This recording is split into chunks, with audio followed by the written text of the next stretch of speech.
Halo semua, salam sejahtera Malaysia. Selamat datang ke channel Fails Lifestyle. Saudara-saudara, tuan-tuan dan puan-puan. Kita digemparkan sebelum ini dengan beberapa keputusan semasa pilihan raya umum ke-15 tahun lepas pada November, pada 19 November kalau saya tak silap. Kita digemparkan setelah keputusan pilihan raya umum ke-15 diumumkan. Akhirnya ada beberapa parlimen yang kononnya tidak sah kemenangannya lah, ada petition difilekan lah.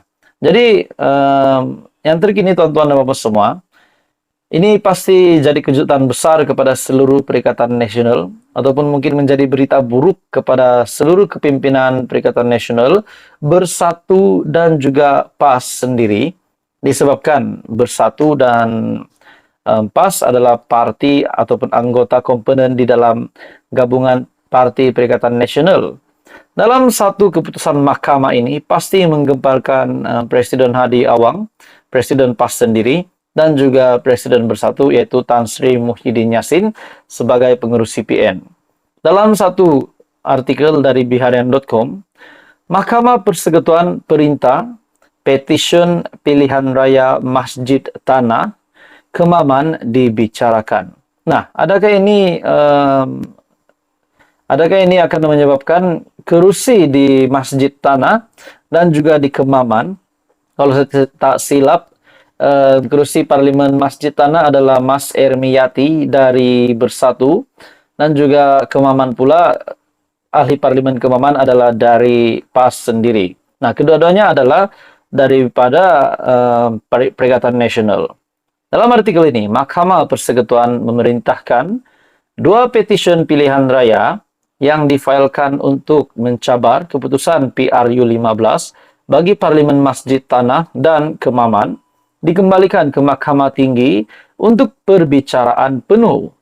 Panel 3 hakim diketuai Ketua Hakim Negara Tun Tengku Maimun Tuan Mat membenarkan rayuan yang dikemuka oleh calon Barisan Nasional dan pengundi dari Parlimen Kemaman supaya mahkamah mendengar perbicaraan penuh petisyen berkenaan.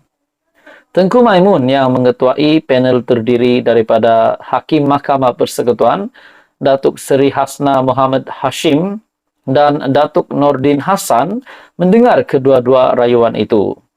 Petisyen pilihan raya yang difailkan calon BN bagi Parlimen Masjid Tanah, Abdul Hakim Abdul Wahid dan pengundi Parlimen Kemaman, Wan Muhammad Hisham Wan Abdul Jalil, masing-masing dibatalkan oleh Mahkamah Pilihan Raya Melaka dan Mahkamah Pilihan Raya Terengganu pada 7 Februari dan 12 Februari lalu. Selepas mahkamah menerima bantahan awal yang dikemuka oleh responden dalam kedua-dua kes itu, Abdul Hakim merayu terhadap keputusan Mahkamah Pilihan Raya itu yang membatalkan petisyen pilihan rayanya untuk membatalkan kemenangan Ketua Bersatu Masjid Tanah Datuk Mas Ermiyati Samsudin pada pilihan raya umum ke-15 bagi kawasan Parlimen Masjid Tanah. Sementara itu, Wan Muhammad Hisham merayu terhadap keputusan Mahkamah Pilihan Raya yang membatalkan petisyen pilihan rayanya untuk membatalkan keputusan pilihan raya bagi kawasan Parlimen Kemaman yang dimenangi oleh Sheikh alias Hamid daripada PAS. Dalam keputusan mahkamah, Tengku Maimun berkata, pleading dalam petisyen pilihan raya bagi kedua-dua kes mencukupi. Mahkamah menetapkan 5 Mei untuk sebutan bagi petisyen pilihan raya Abdul Hakim di Mahkamah Pilihan Raya di Melaka dan 8 Mei untuk sebutan petisyen pilihan raya Wan Muhammad Hisham di Mahkamah Pilihan Raya di Terengganu. Jadi tuan-tuan dan puan semua, ini pasti satu lagi keputusan yang amat mengejutkan. Adakah dengan ini dua kerusi Perikatan Nasional berisiko untuk dikosongkan dan kemenangan ditarik balik, yaitu di Parlimen Masjid Tanah dari ahli parlimen ataupun calon dari Bersatu, dan juga ahli parlimen dari Kemaman, yaitu calon parlimen dari PAS sendiri. Jadi kedua-duanya adalah dari Perikatan Nasional. Adakah ini akan berisiko kedua-duanya akan hilang kerusi ataupun sebaliknya? Jadi, tuan-tuan dan puan semua, teruskan bersama di dalam channel ini untuk info yang lebih lanjut. info paduh, info hangat disediakan di dalam channel ini. Jangan lupa tekan butang like, share, dan subscribe. Halo semua, salam sejahtera Malaysia. Selamat datang ke channel Fels Lifestyle. Saudara-saudara, tuan-tuan dan perempuan semua, kita digemparkan sekali lagi oleh satu lagi pendedahan dari SPRM yang pasti mengejutkan ramai.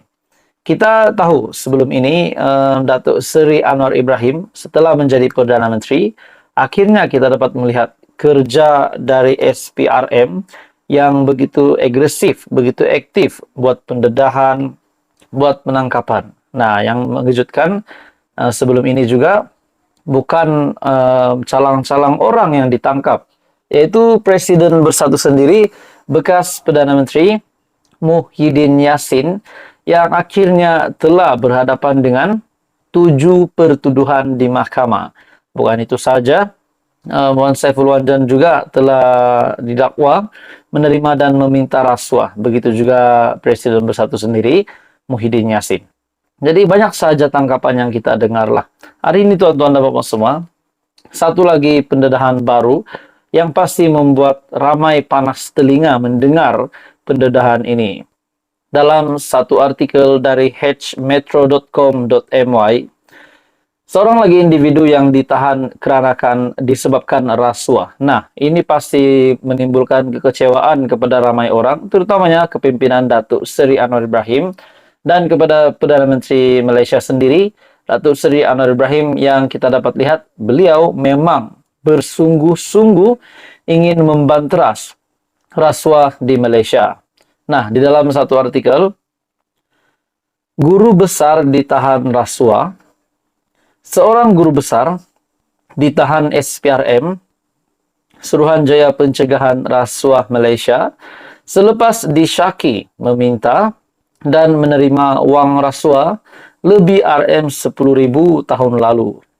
Suspek lelaki yang berusia 56 tahun itu ditahan di pejabat SPRM Cawangan Kluang kira-kira 10.30 pagi tadi selepas hadir bagi memberikan keterangan. Artikel ini diterbitkan ataupun disiarkan pada 2 Mei. Nah, bagi saya ini pasti satu lagi tangkapan yang mengejutkan ramai, dan pasti satu tangkapan yang mampu menjadikan ini sebagai pengajaran kepada ramai orang. Mungkin RM10.000 itu terlihat sedikit, namun asal namanya rasuah tetap rasuah. Nah, kepada mungkin ada beberapa ahli politik, pemimpin politik yang mungkin terpalit dengan rasuah hari ini pasti satu lagi kejutan besar, di mana sedangkan rasuah RM10.000 pun boleh ditahan, ini kan pula rasuah yang berjuta-juta ataupun mungkin berbilion-bilion. Dalam artikel ini difahamkan, suspek disyaki meminta dan menerima wang rasuah daripada seorang pengusaha kantin dari sekolah tempatnya bertugas sebagai dorongan untuk memudahkan urusan tuntutan RMT ataupun rancangan makanan tambahan yang dilaksanakan sepanjang tahun lalu. Pengarah SPRM Johor, Datuk Azmi alias, ketika dihubungi mengesahkan penahanan terbabit. Beliau berkata, kes disiasat mengikut Seksyen 17 dalam kurungan E Akta SPRM 2009. Katanya suspek kemudian dilepaskan dengan jaminan SPRM. Nah, tuan-tuan dan puan semua, ini pasti satu lagi pendedahan SPRM yang pasti mengejutkan ramai. Ini juga bagi saya pasti mengecewakan Perdana Menteri Datuk Seri Anwar Ibrahim, yang kita dapat lihat memang beliau amat-amat membenci rasuah. Jadi tuan-tuan dan puan semua, apa komen Anda? Teruskan bersama di dalam channel ini. Untuk info yang seterusnya, jangan lupa tekan butang like, share, dan subscribe.